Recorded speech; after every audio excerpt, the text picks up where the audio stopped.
Bonjour à toutes, bonjour à tous. Nous sommes vraiment ravis de vous retrouver aujourd'hui pour cette émission consacrée aux Français et à l'épargne retraite. Et nous sommes ravis également d'accueillir Nicolas Floriot. Bonjour Nicolas.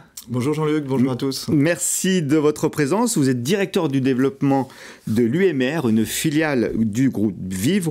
On va parler ensemble, Nicolas, d'épargne retraite. Vous avez publié une enquête qui va être un peu l'objet de notre échange aujourd'hui, une enquête au sujet des Français et de l'épargne. Dans cette enquête, vous vous intéressez à la fois aux non-épargnants, mais aussi au comportement et profil des Français qui déclarent préparer financièrement leur retraite. Qu'est-ce qu'on peut en dire dans un premier temps, Nicolas ? Alors, on va en dire plein de choses. Juste avant, pour se resituer, UMR, c'est 365 000 adhérents, 11 milliards d'euros sous gestion.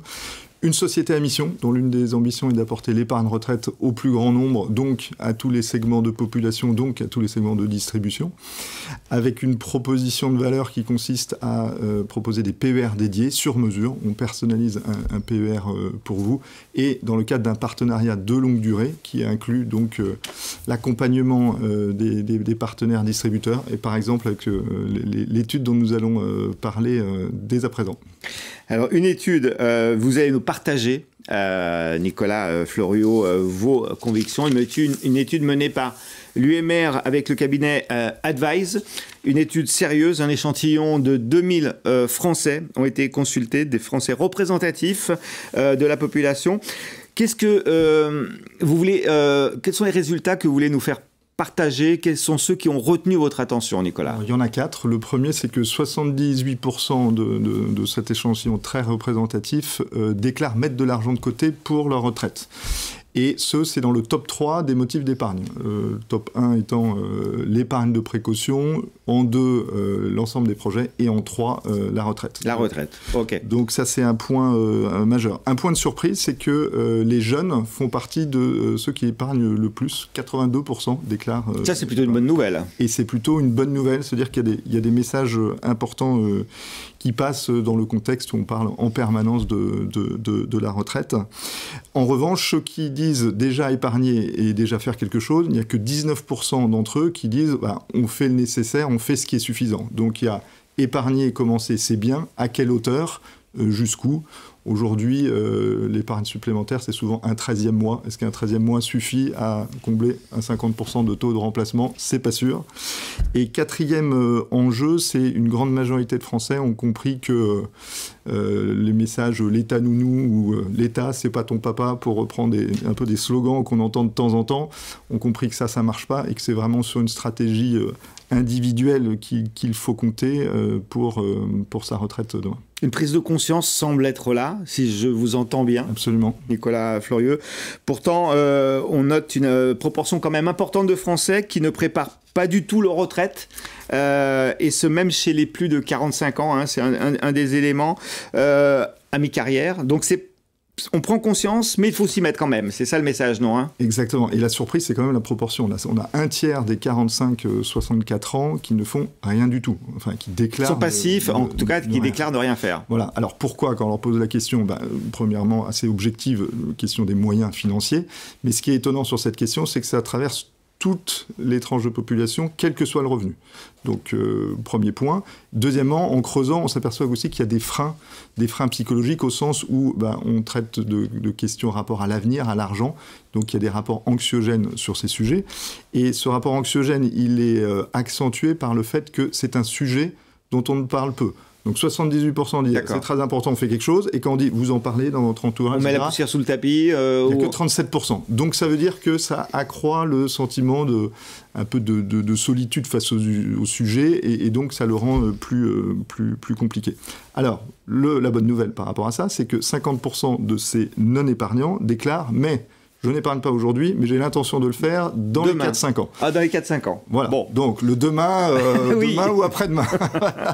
Donc, ça veut dire qu'il y a un enjeu majeur pour tous les conseillers à aborder le sujet. D'abord, vous ne pouvez pas vous tromper en abordant ce sujet pour faire basculer, finalement, ce tiers de non-épargnants. Alors, comment l'aborder ? Eh bien, certainement, peut-être déjà sur un sujet qui a porteur un certain nombre d'angoisses, peut-être déjà en posant un regard positif. On ne parle pas de la retraite au sens on se met en retrait, c'est un peu poussiéreux finalement le terme retraite. Non, on parle de la seconde vie qui nous attend tous. Il y a de belles choses, donc on positive, et donc on prépare cette deuxième vie. Et comment ? Finalement, en invitant à passer à l'action aujourd'hui. Parce que oui, c'est loin, c'est compliqué, ça va encore changer, etc. Mais c'est pas une raison pour rien faire. Et passer à l'action, en plus, c'est le meilleur moyen d'être... aussi de se rassurer. Et ce qu'on observe surtout, c'est que la retraite, finalement, sur ces sujets d'épargne, on est riche du temps qu'on a. Et donc, il y a un enjeu majeur à faire comprendre à tous, et les jeunes l'ont sans doute compris, à lisser l'effort d'épargne dans la durée. Donc ça, c'est tout à fait majeur pour installer, en fait, un réflexe d'épargne. C'est ça installer le réflexe d'épargne. Voilà. Et au plus tôt, idéalement dès le premier jour de sa vie professionnelle. Et là, petite anecdote, on a travaillé il y a quelque temps avec des étudiants sur le point d'être diplômés. Quand ils ont découvert qu'ils allaient travailler avec nous sur quelques semaines sur de l'épargne retraite, ils ont fait la tête. Quelle galère. On n'a pas commencé à bosser, vous nous parlez de retraite. De quoi parlez-vous? Et très vite, il y a eu une bascule quand ils ont dit, attendez, dans l'épargne retraite, j'ai bien entendu, il y a épargne. Ah, mais mes premiers salaires dans quelques mois, qu'est-ce que je vais en faire? Où est-ce que je les place? Et là, ça a changé. Et on voit que cet effort d'épargne installé au plus vite, il va financer évidemment de l'immobilier, les études des enfants et évidemment la retraite. Et donc c'est ça qu'il faut installer au plus vite. Il faut installer au plus vite. Donc là, Nicolas, vous avez évoqué le sujet des épargnants, hein, de ceux qui... voilà, maintenant on va voir ceux qui déclarent. On va zoomer sur ceux qui déclarent épargner. Vous avez appelé un passage à l'acte pour ceux qui n'épargnent pas. Là, on va focuser plutôt sur ceux qui déclarent épargner. Quel comportement d'épargne avez-vous détecté dans cette enquête, je le rappelle, hein, qui a été faite auprès de 2000 Français représentatifs. Donc, quel comportement d'épargne avez-vous identifié chez les Français qui déclarent, eux, déjà préparer financièrement leur retraite ? Alors, on évoquait tout à l'heure, est-ce qu'on fait à la hauteur de l'enjeu pour poser le premier point. Le deuxième constat assez frappant, c'est que c'est les bons produits. En fait, y a-t-il une bonne adéquation? Et la première surprise, quand on déclare préparer sa retraite, à 59%, on le fait avec des produits bancaires au sens livret, au sens compte courant. Y compris le compte courant. Y compris le compte courant. D'accord. 39% ensuite, c'est l'immobilier.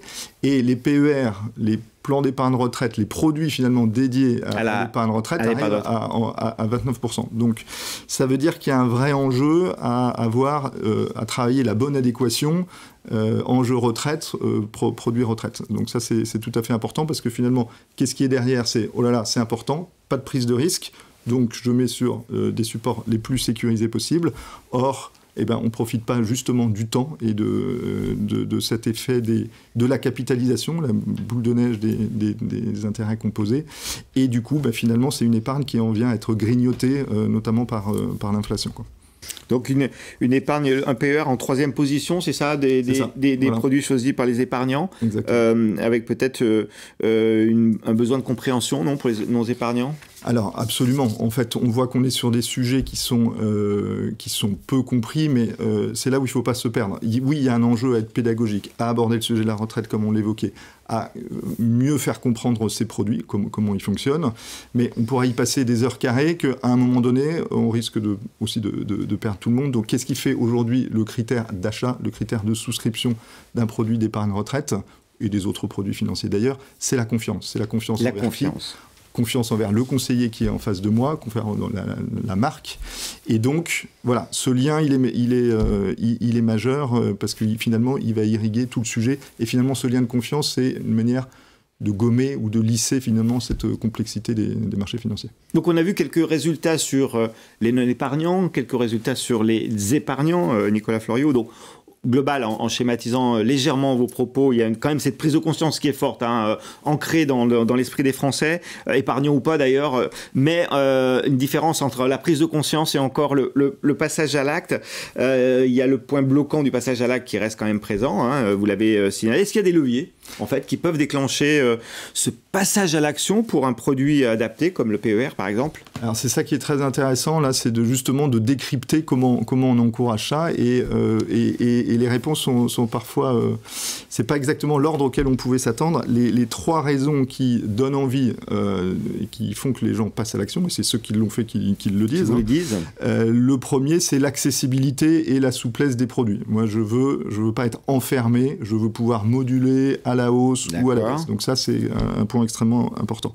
Le deuxième, c'est l'accompagnement, la pédagogie, les conseils. Donc c'est exactement ce qu'on vient de dire. C'est compliqué, c'est loin, expliquez-moi, rassurez-moi. Donc ça, c'est absolument majeur. Et voilà, c'est lié au 3e point, la clarté, la transparence, la pédagogie. Et donc le point de surprise, c'est que la fiscalité arrive après les 3 motifs que je viens d'évoquer. D'accord. Donc ça veut dire que oui, évidemment, c'est une dimension importante, mais en ouverture, voilà, en ouverture, c'est pas forcément le premier point. Par contre, c'est un argument fort, et bien sûr, en particulier après pour la phase de reversement, puisque c'est des produits qui doivent vivre dans la durée, quoi. Vous avez dit un mot qui m'a interpellé tout à l'heure, Nicolas Fleuriot, confiance. Le mot confiance, est-ce que finalement ce mot confiance n'est pas un mot important pour tous, en fait, pour peut-être vos relations avec les distributeurs, pour les relations des distributeurs avec le client? Est-ce que c'est pas un mot au-delà de la pédagogie que vous évoquez, au-delà de la transparence, au-delà de l'accessibilité, de la souplesse? C'est un mot important, le mot confiance? Je pense qu'il est central, il irrigue tout. Donc il irrigue déjà dans la relation conseiller-épargnant ou futur épargnant. Mais effectivement, le conseiller, il doit aussi y avoir une confiance dans l'assureur qui finalement va gérer ses fonds, et il va les gérer pendant 30, 40, 50, 60 ans. C'est le temps long, la retraite. Et donc qui dit temps long dit aussi potentiel fort de fidélisation. Donc ça, c'est un point qui souvent intéresse beaucoup les distributeurs. Et puis c'est la confiance dans un partenariat fort entre l'assureur UMR et ses partenaires distributeurs pour les accompagner, déjà en nourrissant le débat public par ce type d'études, en leur partageant de manière à soutenir leurs efforts de conquête, mais également leurs efforts en vie du contrat, parce que ce sont des produits qui n'ont d'intérêt et à l'arrivée que s'ils sont abondés régulièrement. Et donc là, ça veut dire qu'il y a un enjeu et du coup un potentiel de revoir son client très fréquemment, pour qu'à l'arrivée, être à la hauteur de l'enjeu et de ce qu'on attend des Français. On a fait le tour, Nicolas. On a fait le tour de cette magnifique enquête, en fait, que vous pouvez retrouver d'ailleurs sur le site de l'UMR et sur LinkedIn. Donc merci Nicolas Fleuriot d'avoir partagé quelques résultats et vos convictions également. Eh bien, merci à vous. Merci d'être venu et à très bientôt. Merci.